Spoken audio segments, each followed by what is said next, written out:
Good morning. It's Saturday morning, August 29th, and today I was supposed to speak to more than 10,000 people in Trafalgar Square in London at a freedom rally. My name is Scott Jensen. I'm a state senator in Minnesota, and I'm a family doctor. And what I had been asked to share was my story over the last 6 months. But technical difficulties and government regulations caused things to break down in London so that I was not able to address the audience. But this is what I would have said. I would have said that for 6 months, I've been targeted. I've been attacked. It began in March on a Sunday morning when a bureaucrat called and scolded me for being audacious enough to compare COVID-19 with previous flu epidemics, despite the fact that people like Dr. Fauci and Dr. Osterholm and Dr. Robert Redfield were doing the same. The attacks continued, and in April, senators and representatives attacked me.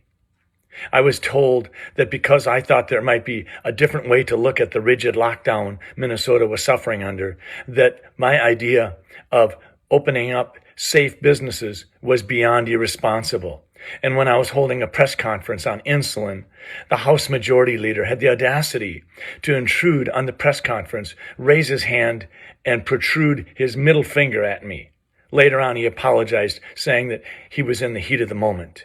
In May, the New York Times went after me, telling the world that my concerns regarding inaccurate or imprecise completion of death certificates was political and not motivated by a medical concern. In June, I was advised by the Minnesota Board of Medical Practice that my medical license was being investigated. I should have seen it coming. My job was now being challenged. My livelihood was being challenged. 4 weeks later, or a little less, I was advised by the Board of Medical Practice that the response I had submitted had caused the Board of Medical Practice to dismiss the allegations. But it continues. Mainstream media has an agenda. And that agenda is, you stick with their narrative or you will be targeted. I'm a skeptic. I honestly think there is a contrarian narrative to be discussed. And just because I'm willing to discuss it doesn't mean that I'm some conspiracy theorist. Folks, we have people calling for a hard additional lockdown. Why? Look at the numbers. We have folks telling us that we should just put everything on hold until we get a safe, efficacious vaccine that'll take care of everybody. But our track record doesn't demonstrate that that's going to happen. Friends, that is what I was going to say to the audience in Trafalgar Square in London. But that message won't go out today because of government regulations, police activities in London today, helicopters flying overhead, drowning out the loudspeakers at times. But still, there were more than 10,000 people there wanting to be heard.